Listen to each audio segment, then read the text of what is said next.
열왕기하 23장 28절입니다. 요시야의 남은 사적과 모든 행한 일은 유다왕 역대지략에 기록되지 아니하였느냐. 요시야 당시에 애굽왕 바르노고가 아수르 왕을 치고자 하여 유브라데 하수로 올라가므로 요시야 왕이 나가서 방비하더니 애굽 왕이 요시야를 무깃도에서 만나본 후에 죽인지라. 신복들이 그 시체를 병거에 싣고 무깃도에서 예루살렘으로 돌아와서 그 묘실에 장사하니 국민이 요시야의 아들 여호아스를 데려다가 저에게 기름을 붓고 그 부친을 대신하여 왕을 삼았더라. 30절 말씀까지 읽어드렸습니다. 전 시간 이 문제 요시야 왕의 마지막 그 생애에 대해서 살피다가 마쳤는데요. 요시야 왕은 정말 하나님께서 기뻐하셨던 왕이죠. 다윗 왕가에서 정말 탁월한 하나님의 그 은혜를 입고 마지막 때 나라를 다스렸던 그 왕이었습니다. 다윗 왕, 그 다음에 솔로몬 때 르호보암, 그리고 북쪽 이스라엘 나눠지고 722년에 아수르에 의해서 망하고, 그리고 이제 586년에 바벨론에 의해서 망하게 되는데, 바로 이때 나타났던 이 왕이 바로 요시야 왕이죠. 요시야 왕. 그리고 이 아수르가 멸망할 때 나라를 다스렸던 왕이 바로 히스기야. 그리고선 그 뒤에 이 요시야라고 하는 이 왕이 태어났는데, 이 요시야 왕이 태어날 것은 이미 이 르호보암 시대 때 여로보암이 북쪽 이스라엘을 데리고 나갔을 때, 바로 이때 여로보암 앞에서 하나님의 사람이 요시야 왕이 태어나서 완전히 잘못된 것들을 다 쓸어버릴 거, 산당 다 쓸어버릴 거 할 것을 예언하는 거죠. 그러니까 거의 300여 년 전 이상 벌써 요시야 왕이 태어날 것을 이때 르호보암이 다스리고 있을 때, 여로보암이 다스리고 있을 때 이때 예언한 이 왕이었습니다. 이 요시야 왕이 하나님의 엄청난 사랑을 받고 이렇게 이제 이 땅에 태어나게 됐는데, 이 요시야 왕이 그야말로 전무후무한 그 개혁, 잘못된 신앙들을 다 때려부수는 거죠. 히스기야도 물론 참 그 르후스단, 그 청동으로 만든, 모세 때 청동으로 만든 뱀까지 다 가루로 만들어서 다 시냇물에다 뿌려버렸듯이 대단한 그런 개혁을 했지만, 그러나 이때 이미 아수르에 의해서 망할 때, 그리고 아수르가 그 당시 세계 최대 강국이잖아요. 제국이잖아요. 아시리아 제국. 그런데 이때 히스기야 때 벌써 하나님께서 이사야 선지자를 통해서 너희는 바벨론에 의해서 망한 것이다. 그 벌써 하나님께서 예언하게 경고하시고, 예언하시면서 경고하시고, 그 뒤에 이 요시야 왕이 태어났는데, 이 요시야 왕이 율법책을 발견하죠. 율법책. 성전 수리를 하다가 언약궤 옆에 있는 율법책을 딱 발견을 하고, 이 율법책을 딱 요시야 왕이 딱 읽어보니까 대제사장 hil기야 또 이런 분들이 다 있는 데서 요시야 왕이 모든 것들을 율법대로 하자 해가지고 모든 것들을 다 그야말로 제자를 돌려놓으려고 애를 쓰죠. 그래서 이때 가장 중요한 것이 뭐냐면 6월절입니다. 이 6월절은 어디에서부터 시작되느냐? 모세의 그 출애굽. 이때 6월절이 제정이 되게 되죠. 이 모세의 출애굽은 아브라함에게 언약하신 대로 400년 동안 종살이했던 이스라엘 백성을 하나님의 권능으로 이 애굽에서 나오게 되죠. 그러면서 지키는 게 유월절입니다. 이 유월절이 여기에서 그대로 시행된 거죠. 그러면 이 유월절이 갖고 있는 의미는 뭐냐면 백성들이 할 수 없는 것을 하나님께서 구원하신다. 백성들로서는 구원받을 수 없는 그 환경인데 백성들로서는 애굽에서 홀로 나올 수가 없잖아요. 하나님께서 구원하신다고 하는 것을 언약하신 것이 바로 유월절 절기입니다. 하나님께서 구원하신다. 그런데 이 유월절을 요시아가 전무후무하게 지키게 됩니다. 자, 그래서 22절, 23장 22절 다시 한번 보시면 사사가 이스라엘을 다스리던 시대부터 사사시대부터예요. 사사시대는 바로 가나안 땅에 들어가서 시작되지 않습니까? 사사가 이스라엘을 다스리는 시대부터 이스라엘 열왕의 시대에든지 유다 열왕의 시대에든지, 자, 이스라엘, 북쪽 이스라엘 열왕의 시대건 남쪽 유다의 열왕의 시대건 간에 이렇게 유월절을 지킨 일이 없었더니 그야말로 최고의 유월절을 지킨 거예요. 자, 그러면 요시아가 최고로 유월절을 지켰다고 하는 것은 무엇을 확고하게 선포한 거예요? 하나님의 구원.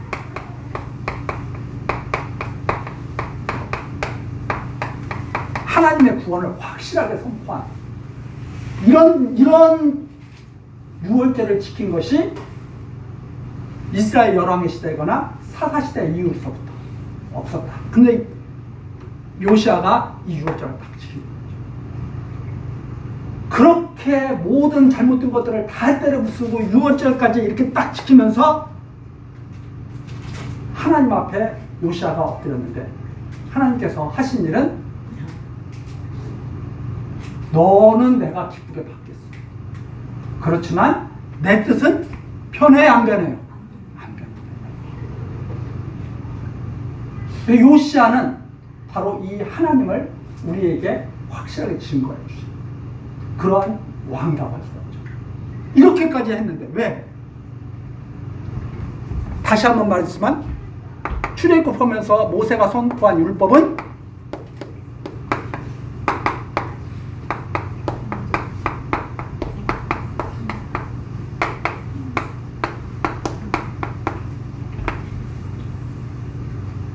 온갖 것을 항상. 자, 다윗 다 잘했습니까? 다윗이 율법으로 하나님 앞에 쓴다면 절대 서지 못할 뿐이죠. 그러나 다윗은 율법으로 하나님 앞에 섰을까요? 믿음으로 섰을까요? 믿음으로 쓴 거예요. 아브라함과 다윗의 자손은 모름지기 다 믿음의 자손이에요. 요시아가 이렇게까지 했는데 하나님께서 그래, 너 유월절 알지? 내가 구원하는 거야. 너의 이런 노력으로 나라가 구원되는 게 아니야? 너 그거 확실히? 요시아도 이미 뭘 직감하고 있어요? 망한다는 걸 직감하고 요시아 이미 들었잖아요. 선지자에게 보내서 하나님께서 어떻게 하신다고요? 망하게 할 거예요. 그런데 요시아는 그 비참한 상황을 볼 수 있어요? 못 봐요? 요시아, 너는 내가 거기에 포함되지 않게 할 거야. 하나님의 구원. 그래서 요시아가 사는 동안에는 복 있는 거예요. 요시아가 살아있는 동안에는 그 나라가 망해요, 안 망해요? 안 망해요. 요시아가 살아있는 동안에. 자, 그런데 요시아가 죽었습니다. 그러면 그때부터 어떻게 된다는 거예요, 이제? 나라가 끝난다는 거예요. 어떤 나라 끝나요? 이 육의 나라가 끝나요. 요시아가 죽으면. 이제 그건 다 더 이상 이 육적인 이스라엘의 나라가 존재할 수 없는 상황이 돼요. 왕이 존재할 수 없는. 그게 지금 시작되고 있는 거죠. 요시아 당시에 29절입니다. 요시아 당시에 애굽 왕 바로노고가 아스로 왕을 치고자 했다. 이건 어떻게 번역하느냐에 따라서 조금 달라지는데, 그 당시 국제 정세는 어떻게 이루어지느냐? 아수르가 있습니다. 그리고 바벨론이 있습니다. 애굽이 있죠. 그리고 지금 유다가 있죠. 남유다가 있습니다. 아수르가 패권을 잡고 장악하고 있다가 어디가 부상하느냐면 바벨론이 부상하게 되죠. 그래서 아수르 제국 다음에 바벨론 제국이 부상하게 되죠. 이게 치는 강자로 떠오르고 있는 거죠. 이건 이제 저문은 해. 이건 떠오르는 태양. 애굽은 요 사이에서 자기가 한번 또 패권을 잡아보려고 해. 그러니까 애굽이 요 아수르와 바벨론의 전쟁에 애굽이 참전하려고 해요. 그래서 자기들도 왜 참전하려고 그래요? 누구를 위해서? 자기들을 위해서 참전하려고 그래요. 그러니까 지금도 국제 정세 보면 그러죠. 미국이 지금 전쟁하고 있을 때 다른 나라가 자기 안 도와준다고 막 뭐라고 하고 있잖아요. 그러고 있을 거예요. 여기도 그러고 있을 거예요. 너 어느 편에 설래? 그러니까 애굽도 딱 해가지고 내가 패권을 좀 잡으려면 여기 전쟁에 참여해서 뭔가 분깃을 얻어야 돼. 그래서 성경에 지금 아수르를 치고자 하여 이렇게 되어 있지만 아수르를 돕고자 하여 이렇게 번역될 수도 있어요. 그러니까 이게 어떤 의미를 갖고 있냐면, 이게 애굽이 요 아수르가 지금 위기에 빠졌다 이 말입니다. 바벨론이 막 공격을 하니까, 바벨론이 공격하니까 아수르가 위기에 빠졌어요. 하여튼 애굽이 이 전쟁에 참여해서 자기 이권을 누리기 위해서 참여하러 올라가는 거예요. 남유다 보고 이 요시아 보고 여기 올라가려면, 이 전쟁에 참여해서 올라가려면 길을 터줘야 되는데, 마치 일본이 그러잖아요. 야, 내가 중국 치러 가려는데 대한민국 너희 길 좀 터. 그러니까 우리나라가 못 튼다고 그러니까 우리나라 공격하는 거 아닙니까? 바로 그런 식으로 요시아가 딱 나와요. 요시아는 왜 막겠어요? 나라를 좀 더 보존하기 위해서. 이게 만일 애굽이 올라가서 애굽 뜻대로 다 되면 남유다는 계속 식민지처럼 그렇게 쩔쩔매면서 살아야 된다 이 말입니다. 요시아 왕도 나라를 지키기 위해서는, 나라를 좀 더 부강하기 위해서는 유익이 된다고 생각하는 쪽으로 정책을 써야 돼. 옛날이나 지금이나 똑같아요. 역사를 보면. 그래서 어디를 돕는 게 유익할까 하고 생각하고서 돕는 거예요. 근데 생각이 좀 이렇게 고리타분한 사람들은 끝까지 어디를 도와야 돼? 끝까지 옛날에 그렇게 유교에, 그래서 항상 적도 없고 항상 침묵도 없는 거예요. 언제 우리나라가 필요가 없으면 내팽개칠지 이렇게 모르는 것이 국제 정세예요. 유익이 되면 우리나라 전 세계에서 다 우리나라한테 달라붙을 거예요. 우리나라가 유익이 안 되고 자기네 나라한테 불리하다고 그러면 언제 그랬냐는 듯이 다 팽시킬 거예요. 그게 바로 약육강식의 이 사회다 이 말입니다. 이 세계. 이 세계는 그래서 철저하게 뭐 이렇게 자기 유익을 위해서 이렇게 뭐 일들을 도모하는 거지, 엄청나게 희생적이기 때문에 돕고 그러는 거 아니에요. 자, 돕고 난 다음에는 반드시 뭘 줘야 돼? 대가. 이번에 저 우크라이나하고 미국 봤잖아요. 우크라이나 돕고 나서 뭐 내놓으라고 그래요. 다 그런 식인 거죠. 자, 어쨌든 예나 지금이나 변함이 없어. 그런 상황들이. 요시아가 애굽을 딱 바로 가로막습니다. 못 올라가. 딱 가로막죠. 그리고 요시아 왕도 나중에 역대기에 보면 알지만 요시아 왕도 변장을 딱 합니다. 왕의 신분을 좀 감추고 좀 보호하기 위해서. 예전에 북쪽에 그 아합 왕이 하나님의 이 회의하는 그 내용을 미가야 선지자로부터 듣고 자기 목숨을 부지하려고 변복을 하잖아요. 이때 요시아 왕도 변복을 해요. 거기서 올라갔는데 화살을 맞아. 그래서 전사를 하게 됩니다. 요시아 왕. 그게 이제 이 역사예요. 요시아를 애굽 왕이 직접 뭐 죽인 게 아니라 우연히 날라온 화살에 맞아서 요시아 왕이 중상을 입고 전사를 하게 됩니다. 자, 이것이 바로 유다 멸망 시작이에요. 요시아 왕이 살아있는 동안에는 나라가 망할 일이 없어. 그렇죠? 왜? 그 전까지는 하나님이 철저하게 보호하신다고 했으니까. 요시아 왕이 전사함으로 말미암아 나라가 급격하게 무너지기 시작합니다. 그 시작이에요. 이미 여선지자 훌다에게 예언하신 말씀이에요. 그래서 어떤 사람은 이런 삶으로서 이렇게 분명하게 하나님의 뜻을 드러내죠. 30절이죠. 신복들이 그 시체를 병거에 싣고 무기토에서 예루살렘 돌아와서 그 묘실에 장사하니 국민이 요시아의 아들 여호아스를 데려다가 저에게 기름을 붓고 그 부친을 대신하여 왕을 삼았더라. 자, 이제 요시아 뒤에 누가 왕이 돼요? 요시아의 아들 여호아스. 여호아스가 되는데 이게 요시아 왕의 넷째. 여호아스를 딱 왕을 삼는 거예요. 요시아 아들 중에서.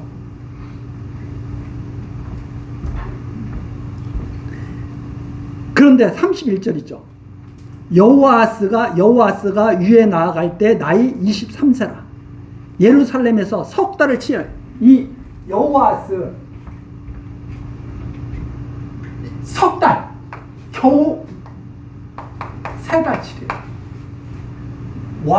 왕으로서 뭘 해보지도 못하죠. 석 달을 치래요. 그 모친 이름은 하무달이라 림나 예레미야의 딸이라. 여호아스가 그 열주의 모든 행위대로 여호와 보시기에 악을 행하였더니 바로가 저를 하마 땅 림나에 가두어 예루살렘에서 왕이 되지 못하게 하고 또 그 나라로 은 100달란트와 금 1달란트를 벌금으로 내게 하고 바르노고가 요시아의 아들 엘리야김으로 그 아비 요시아를 대신하여 왕을 삼고 그 이름을 고쳐 여호야김이라 하고 여호아스는 애굽으로 잡아갔더니 저가 거기서 죽으니라. 여호아스는 넷째인데 국민들이 남쪽 유다 국민들이 왕으로 딱 세운 거예요. 왕으로 딱 세웠는데 애굽 바로노가 애굽 왕이 와가지고 야 니네들 마음대로 왕을 세워? 왜? 이제 애굽이 이제 요시아 전사한 다음에 애굽이 완전히 저 유다를 갖다가 꼼짝 못하게 하는 거죠. 그래가지고 끌고 갑니다. 여호아스를 애굽으로 끌고 가고 엘리야김을 요시아의 아들이 지금 넷째잖아요. 아들들이 있으니까 너가 왕해 하고 딱 세우는 거죠. 그 엘리야김의 이름을 바꿔서 여호야김이라고 하는 거예요. 이것이 둘째죠. 요시아 왕의 둘째 아들.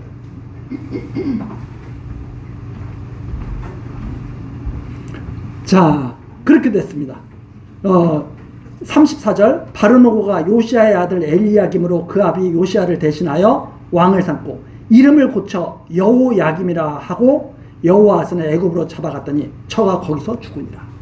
거기서 죽습니다. 이게 그냥 우리는 지금 이렇게 돼 있지만 선지서에 보면 이걸 다 예언해 놓으셨거든요. 하나님께서. 예레미야 잠깐 가서 한번 보고 오시죠. 그 당시 또 활동했던 선지자가 예레미야 선지자 아닙니까? 예레미야 22장 10절 너희는 죽은 자를 위하여 울지 말며 그를 위하여 애통하지 말고. 누구를 말하겠어요? 요시아 왕. 야, 너희들이 요시아 왕을 위해서 울고 애통할 때가 아니야. 그죠? 잡혀간 자를 위하여 슬피 울라. 그는 다시 돌아와서 그 고국을 보지 못할 것입니다. 잡혀간 자가 누구예요? 여호와스. 그래서 11절 나 여호와가 유다왕 요시아의 아들 곧 그 아비 요시아를 이어 왕이 되었다가 이곳에서 나간 살룸이 1번 돼 있죠. 누구예요? 여호와스. 살룸에 대하여 말하노라. 그가 이곳으로 다시 돌아오지 못하고 잡혀간 곳에서 죽으리니 이 땅을 다시 보지 못하리라. 자, 여호와스가 애굽으로 끌려가죠. 다시 돌아와요, 못 돌아와요? 못 돌아오고 죽는다는 말입니다. 거기서. 이게 다 예레미야서. 그 당시에 이 요시아 당시에 활동했던 이 나라가 이 망하는 것을 그대로 예언하면서 본 선지자가 바로 예레미야 선지자. 예레미야를 통해서 벌써 다 예언은. 그래서 여호와스가 애굽으로 끌려가서 다시 죽입니다. 죽은 자를 위하여 애통하지만 여기를 위해서 애통해요. 근데 왜 애통하지 말라고 그래요?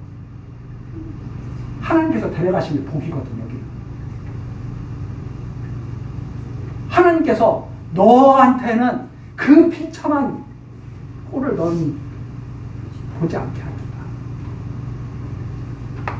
요시아를 위해서 애통해야 돼요. 누구를 위해서 애통해야 돼요? 이 자손들을 위해서 애통해야 돼요. 예수님도 이런 비슷한 말씀 하시지 않습니까? 예루살렘의 딸들아 나를 위해 울지 말고 너희와 너희 자녀를 위해서 울라. 그런 말씀과 방문한 말씀. 그런데 사람들은 누구를 위해서 울어요? 예수님을 보여 다 울어. 사실은 누구를 위해서 울어야 돼? 우리와 우리 자손들을 위해서 울어야 돼. 예수님은 하나님 우편에 앉으신 영화를 가지신 분. 그런데 사람들은 보통 어떻게 생각해요? 우리를 위해서 우는 게 아니라 예수님을 위해서 아유 얼마나 불쌍하신 분. 우리 때문에 그 마음이 나쁜 게 아니라 하나님의 말씀을 깊이 있게 보면 진짜 누구를 위해서 울어야 돼? 우리들과 우리 자손들을 위해서. 하나님의 말씀을 제대로 보면 요시아를 위해서 요시아 때문에 우는 게 아니라 여기를 보면서 울어야 돼. 이제 끝난 거야 이제. 바로 그런 말씀이죠. 자, 다시 열왕기 하로 돌아와서 23장 35절. 자, 여호와스는 애굽에서 잡혀가서 거기서 돌아오지 못하고 죽게 됩니다. 그 다음에 여호야김이죠. 이 여호야김은 요시아 왕의 둘째라고 그랬는데 여호야김이 은과 금을 바로에게 주니라. 자, 전쟁 배상금 돼요. 승리하면 배상금을 내야 돼. 저가 바르노고의 명령대로 그에게 그 돈을 주기 위하여 나라에 부과하되 국민 각 사람의 힘대로 액수를 정하고 국민 각 사람의 힘대로라고 하는 것은 쥐어짰다는 거예요. 자기가 낼 수 있는 만큼 국민들이 낼 수 있는 만큼 세금을 다 토해내야 돼. 왜? 금붙이 다 내놓고 다 해야 돼. 배상금 해야 돼. 애굽에다 줘야 되니까. 액수를 정하고 누가 액수를 정했겠어요? 국민이 스스로 액수를 정했겠어요? 강제로 액수 배당했겠어요? 그래서 전쟁에서 지금 비참하거든요. 은금을 늑봉하였더라. 저는 그래서 전쟁을 저는 싫어합니다. 왜? 다 윗사람이 자기들을 멋대로 한번 해보려고 전쟁하는 거거든요. 국민을 생각하면 전쟁 일으키지 않습니다. 전쟁이 일어나면 누가 제일 고통받아요? 힘없는 백성이 제일 고통받는 거예요.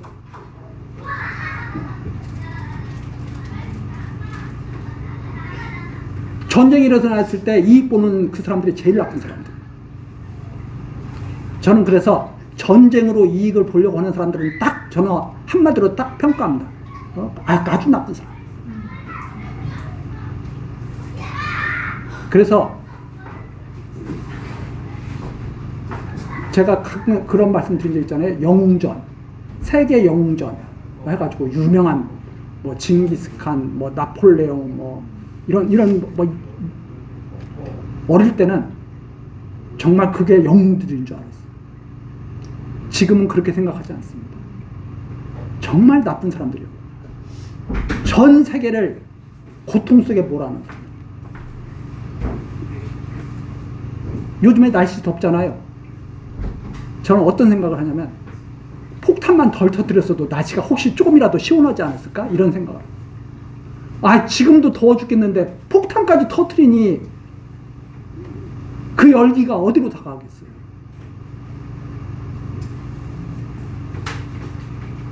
그 돈으로 에어컨이나 사가지고 다 나눠주던지 뭔가 새로운 프레온가스 말고 좀 더 친자연적인 그런 걸 발명해가지고 고통당하지 않게 좀 시원하게나 해주지.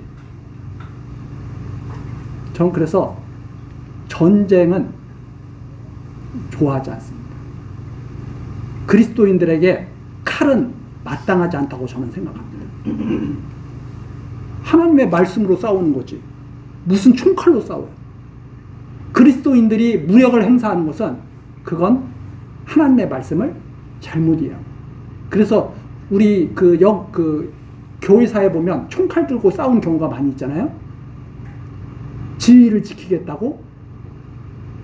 저는 착각이었다고 생각합니다. 진짜 진리를 지킨 사람들은 그렇게 해서 진리를 지킨 게 아니라 순교당하면서 진리를 지킨 사람들이에요. 총칼로 싸우지 않고 하나님의 말씀으로 싸운 사람들. 하나님의 말씀으로 싸운 사람들은 순교당할 수밖에 없죠. 적들 앞에. 그런데 총칼로 싸웠다? 그것은 잘못된 방법이었다. 물론 총칼로 싸운 사람들이 뭐 다 잘못됐다 그런 뜻이 아닙니다. 무슨 뜻이냐면 잘한 일이 있고 못한 일이 있죠. 예를 들어서 진리를 지키기 위해서 애를 쓰다가 총칼을 들고 싸웠다.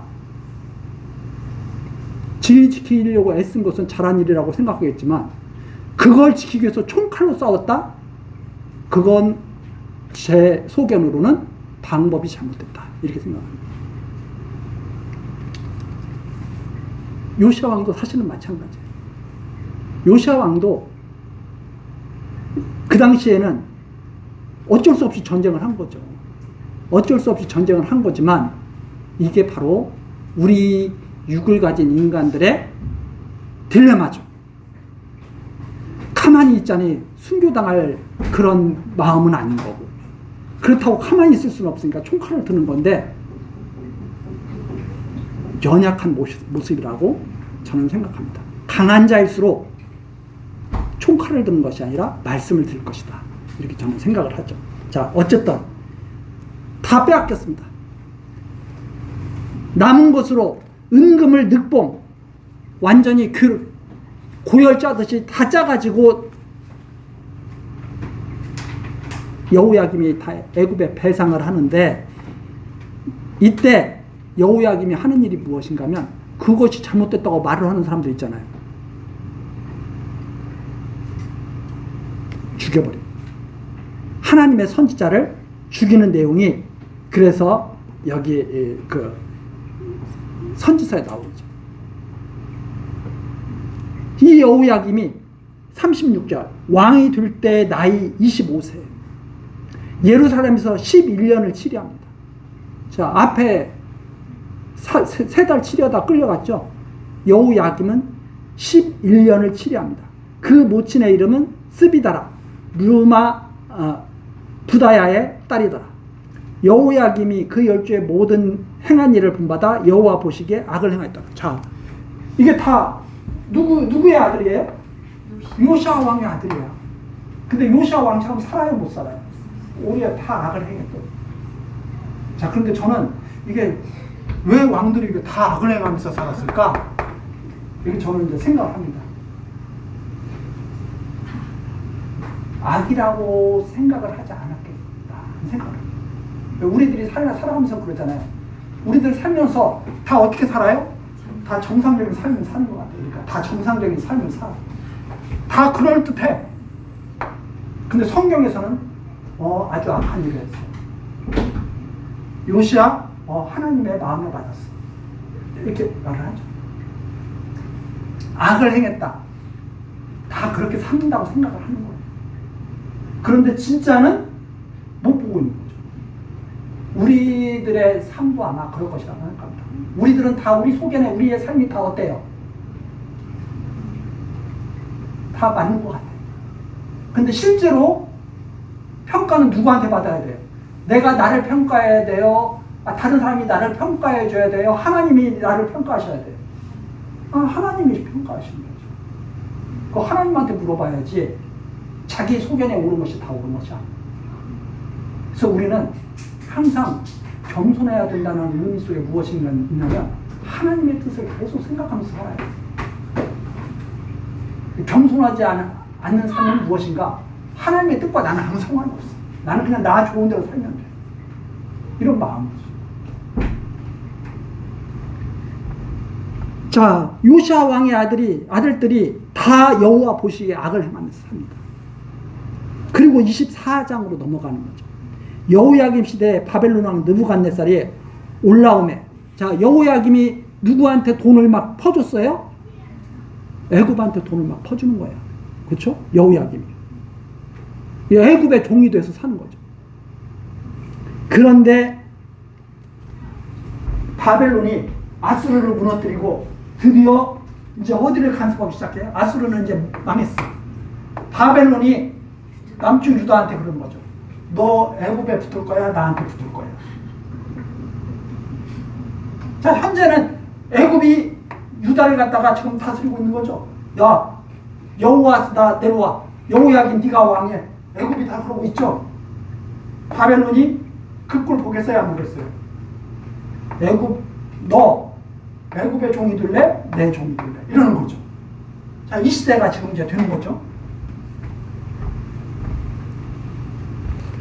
24장 1절 여호야김 시대에 바벨론 왕 느부갓네살에 드디어 유명한 그 느부갓네살 왕이 나타납니다.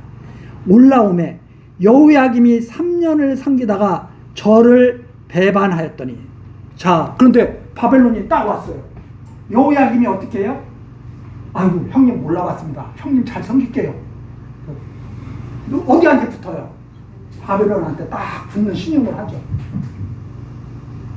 그러니까 바벨론 왕 느부갓네살이 알아서 잘 좀 해봐 하고서 이제 딱 가는 거죠. 그랬는데 여호야김이 딱 배반했다 이 말입니다. 바벨론 편에 붙지 않고 다시 어디 편에 붙은 거예요? 애굽 편에. 애굽이 자기 세 번째 왕으로 인정해서 자기 됐잖아요. 딱 붙는 거예요. 왜 그렇게 됐겠어요? 하나님이 망하게 하려고. 누구한테? 바벨론에게 망하게 하려고 그렇게 역사하셨다 이 말입니다. 그 내용을 간략하게 표현한 것이 바로 2절. 여호와께서 그종 선지자들로 하신 말씀과 같이 갈대아의 부대와 아람의 부대와 모압의 부대와 암몬 자손의 부대를 여호야김에게로 보내어 유다를 쳐 멸하게 하시니. 왜 애굽 편에 여호야김이 붙었겠어요? 바벨론 연합군에게 공격당해가지고 망하게 하시려고. 미리 그렇게 말씀하셨다 이 말입니다.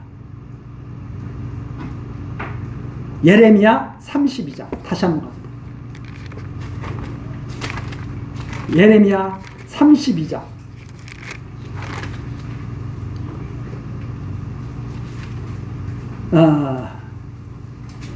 26절부터 보시죠. 때 여호와의 말씀이 예레미야에게 임하여 이르시되 나는 여호와요 모든 육체의 하나님이라. 자, 모든 육체의 하나, 모든 인생들을 다 주관하고 계셔. 내게 능치 못한 일이 있겠느냐. 그러므로 나 여호와가 이같이 말하노라. 보라, 내가 이 성을 갈대아인의 손과 바벨론 왕 느부갓네살의 손에 붙일 것인즉 그가 취할 것이라. 이 성을 치는 갈대아인이 와서 이 성읍에 불을 놓아 성과 집 곧 그 지붕에서 바알에게 분향하며 다른 신들에게 전제를 드려 나를 경록케 한 집들을 사르리니 이는 이스라엘 자손과 유다 자손이 예로부터 내 복전에 악만 행하였습니다. 이스라엘 자손은 그 손으로 만든 것을 가지고 나를 경록케 한 것뿐이니라. 나 여호와가 말하노라. 이 성이 건설된 날부터 오늘까지 나의 노와 분을 격발함으로 내가 내 앞에서 그것을 옮기려 하노니 하면서 쭉 말씀하시는 내용입니다. 갈대아인에게 붙일 것을 이미 하나님께서 말씀하시면서 지금 유다를 갖다가 쳐서 멸하게 하시는 역사가 일어나는 거죠. 자, 이러한 선지자의 예언대로 하나님의 역사가 이루어지고 있는데, 이것을 이루려고 여호야김이 어디를 배반해요? 바벨론을 배반하고 애굽으로 돌아섰다 이 말입니다. 그러니까 이 외교 관계를 누가 주관하고 계신 거예요? 다 하나님이 주관하고 계신 거예요.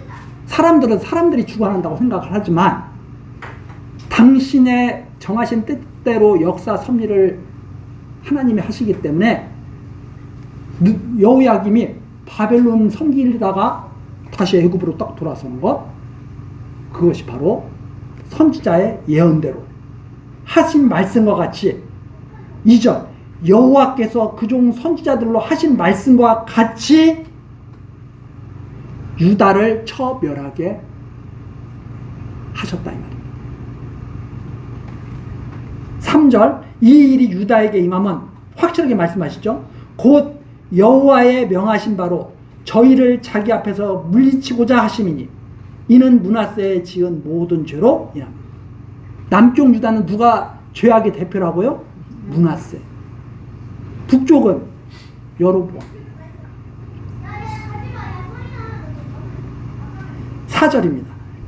또 저가 무죄한 자의 피를 흘려 그 피로 예루살렘에 가득하게 하였습니다. 여호와께서 사하시기를 즐겨하지 아니하십니다. 반드시 망하게 하십니다. 다시 살리실 것을 전혀 생각하지 않으셨다. 그래서 5절 여호야김의 남은 사적과 모든 행한 일은 유대왕 역대지락에 기록되지 아니하였느냐. 자, 6절입니다. 여호야김이 그 열조와 함께 잠에 그 아들 여호야김이 대신하여 왕이 됩니다. 자, 요시아의 아들들이죠. 아들들 다음에 누가 왕이 되느냐? 아버지 여호야김의 뒤를 이어서 왕이 되는 게 여호야김. 자, 이것은 요시아 왕의 손자죠, 이제. 그렇죠? 요시아 왕의 아들, 손자. 근데 하나님께서 요시아 왕에게 뭐라 말씀하시냐면 너 아들 때만. 그리고 지금 손자 때까지 내려왔잖아요.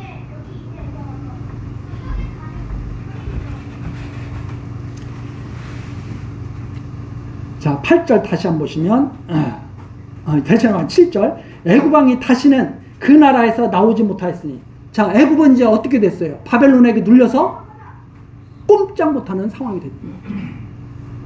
이는 바벨론 왕이 애굽 하수에서부터 유브라데 하수까지 애굽 왕에게 속한 땅을 다 취하였습니다. 애굽을 완전히 제압한 거예요. 누가? 이제 바벨론이 다. 바벨론 세상이 됐어.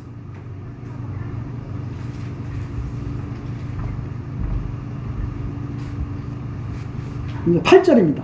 여호야긴이 위에 나아갈 때 나이 18세라.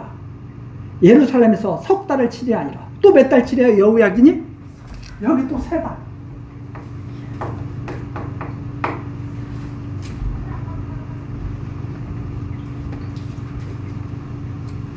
그 모친의 이름은 느스다라, 예루살렘 엘라단의 딸이었더라. 여호야긴이 그 부친의 모든 행위를 본받아 여호와 보시기에 악을 행하였더라.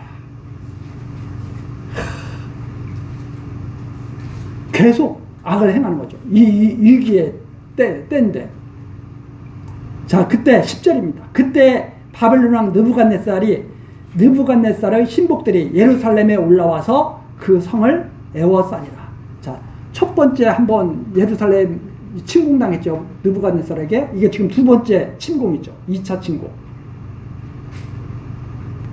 그 신복들 11절 그 신복들이 애워쌀 때 바벨론 왕 느부갓네살도 그 성에 이르니 유다 왕 여호야긴이 그 모친과 신복과 방백들과 내시들과 함께 바벨론 왕에게 나아가매 왕이 잡으니 때는 바벨론 왕 8년이라.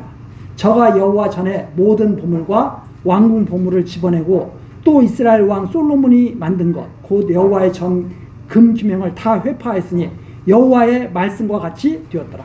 히스기야에게 이미 이사야 선지자가 예언했잖아요. 다 끝난다. 다 끌고 왕궁에 있는 거 다 바벨론으로 옮긴다고. 이때 여호야긴을 잡아가면서 완전히 솔로몬 성전에 있는 거 싹 다 들어가서 어디로 옮기신 거예요? 바벨론으로 다 옮기셨다. 이게 여호와의 말씀대로 된 것이다 하고 말씀하시죠. 여호와의 말씀처럼 되었다. 14절 저가 또 예루살렘의 모든 백성과 모든 방백과 모든 용사 합 1만 명과 모든 공장과 대장장이를 사로잡아가매 빈천한 자 위에는 그 땅에 남은 자가 없더라. 유력한 자는 다 끌고 가고 이때 바벨론으로 다 끌려갑니다. 자, 이런 때 끌려가는 사람들이 다 누구예요? 다니엘 선지자 뭐 이런 사람들이 1차, 2차 이 침공으로 인해서 미리 다 끌려가는 거예요. 다 끌려갑니다. 자, 15절 저가 여호야긴을 바벨론으로 사로잡아가고 왕의 모친과 왕의 아내들과 내시와 나라의 권세 있는 자도 예루살렘에서 바벨론으로 사로잡아가고 또 용사 7천과 공장과 대장장이 1천 곧 다 강장하여 싸움에 능한 자들을 바벨론으로 사로잡아가고 바벨론 왕이 여호야긴의 아자비 여호야긴의 삼촌 마따니아로 대신하여 왕을 삼고 그 이름을 고쳐 시드기야라 하였더라. 그 다음에 여기 애굽은 여호아스를 끌고 가고 여호야긴을 왕으로 세웠잖아요. 바벨론은 여호야긴을 끌어가고 시드기야를 왕으로 세웁니다. 요시야 왕의 넷째, 요시야 왕의 둘째, 요시야 왕의 셋째. 다시 왕 손자로 왕으로도 못해본 거예요. 그냥 왕으로 하다가 그냥 그대로 조금 하려고 하다가 끌려간 거죠. 이게 마지막 유다 왕. 요시야 왕의 아들 때 끝내버린 거죠.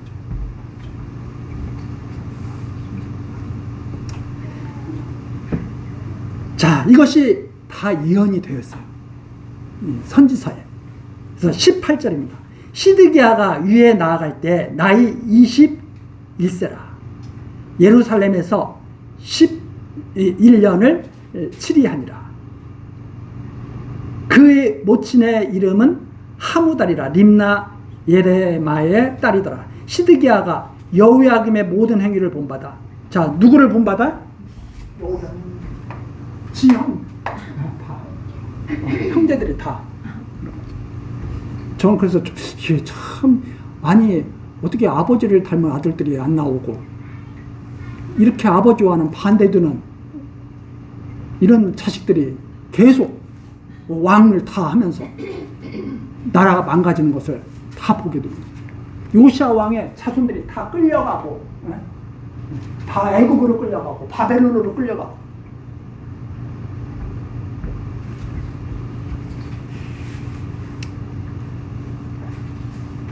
자, 여호와 보시기에 악을 행한지라. 20절 여호와께서 예루살렘과 유다를 진노하심이 저희를 그 앞에서 쫓아내실 때까지 이르렀다. 자, 이제 마지막 3차 침략으로 예루살렘은 완전히 멸망당하게 되죠. 시드기야가 바벨론 왕을 배반하니라. 자, 이 시드기야가 바벨론 왕이 느부갓네살이 자기를 세워줬어. 그러면 이제 누구한테 머리를 굽히면서 살아야 돼요? 바벨론한테 머리를 굽히면서 살아야 되는데 안 그랬다니. 계속 어떻게 하려고 해요? 왜 이 요시아의 아들들이 왜 자기 좋은 대로 행하면서 이렇게 살았겠어요? 어떻게 하든지 나라를 한번 지켜보려고. 요 시드기야는 그러죠. 야, 우리나라가 어떻게 하면 안전할까? 바벨론에게 대항을 해야 되겠다. 이렇게 생각을 했겠죠. 그러다가 완전히 망한 거예요. 이때 예레미야 선지자가 나타나서 뭐라고 그래요?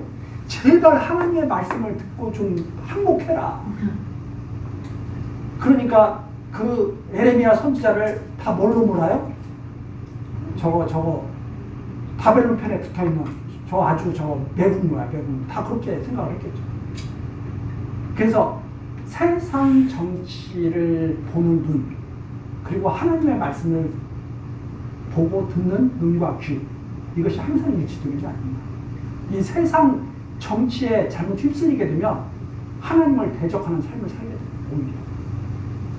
그래서 하나님의 말씀을 성도들은 세상의 이런 시끄러운 소리에 귀를 기울이면서 하는 게 아니라 담대한 마음으로, 하나님께서 세상을 다 주관하고 계시지, 담대한 마음으로 세상의 소리에 귀를 기울이지 말고 하나님의 말씀에 귀를 기울이는 것이 성도들의 삶이 되어야 된다. 그렇게 성경이 말합니다. 왜 세상에서 가르치는 쓸데없는 소리 안 되거든요. 야, 애굽에 붙어야 승리해. 애굽에 붙어야 나라가 안전해. 아니야, 바벨론에 붙어야 나라가 안전해. 이쪽 붙었다가 저쪽 붙었다가 그러다가 망해버리는 거죠.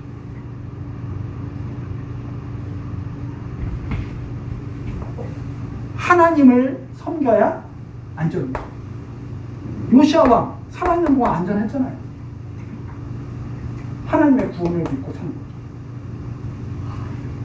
그래서 우리 기독교인들이 하나님을 믿고 하나님 안에서 담대한 삶을 살아야지, 강대국을 믿고 강대국을 의지하면서 사는 것은 어울리지 않는다. 그렇다고 해서 뭐 사이 나쁘게 일부러 틀어져라 이런 말은 아니에요. 그냥 이 세상을 살아가요. 그때그때 대응할 수밖에 없어요. 적응할 수밖에 없어요. 날씨가 더우면, 저는 성도의 삶을 이렇게 생각해요. 날씨가 더우면 옷을 어떻게 입어야 돼요? 가볍게 입어야 돼. 날씨가 추우면 옷을 어떻게 입어야 돼요? 두껍게 뭐 파카 같은 거 입어야 돼. 그러나 날씨가 덥다고 해서 하나님 잊으면 돼야 안 돼요. 겨울철이 돼서 옷을 두껍게 입었다고 해서 하나님 잊으면 돼야 안 돼요. 마음의 중심은 항상 하나님을 향하고 있어야 된다. 우리의 삶도 마찬가지다 이 말입니다. 지금 우리가 이런 사회에서 살고 있어요. 그럼 이 사회에 맞게 살아야 돼. 그렇지만 마음은 어떻게 있어야 돼요? 하나님께 있어야 돼. 우리가 자본주의 시대, 자본주의 살고 있으면 투자도 하고 해야 돼. 그런데 돈을 사랑하면 돼야 안 돼요. 하나님을 사랑하면서 살아야 돼. 그래서 말씀을 잘 이해를 한다면 마음의 중심은 하나님께 있되 삶은 시대에 맞게 유연하게 사는 그런 그 마음이 있어야죠. 근데 그러는 거예요. 지금 이 시대에 살고 있는데 나는 끝까지 조선시대야 가틀고 이러고 살고 있어. 그것이 지조가 아니에요. 마음속에는 항상 하나님이 있어야 되고, 조선시대에는 갓을 쓰고 살았다면 지금 시대에는 양복을 입고 살 수 있는 거죠. 그러나 양복을 입고 살고 있기 때문에 사람이고, 갓을 들고 있기 때문에 사람이고, 그것은 아니다 이 말입니다. 그래서 우리가 그런 것들을 명확히 잘 구별을 해서 지혜로운 삶을 살면 좋겠다는 생각입니다. 기도하시겠습니다. 전능하신 하나님, 이 시간에도 하나님 말씀으로 우리들을 가르치시며 하나님을 여호와로 경외하게 하시니 감사와 찬송을 드립니다. 하나님, 우리들이 사는 날 동안 성령을 힘입고 하나님의 말씀에 순종하는 그러한 삶을 살고 싶습니다. 선한 일을 도모하고 모든 일에 승리하는 삶을 살고 싶습니다. 하나님께서 함께하여 주옵소서. 하나님께서 우리의 길을 열어주시고 우리의 길을 지키시고 이끌어 주옵소서. 하나님 앞에 겸손한 삶을 살도록 역사하여 주옵소서. 예수 그리스도의 이름으로 기도드리옵나이다. 아멘. 찬송가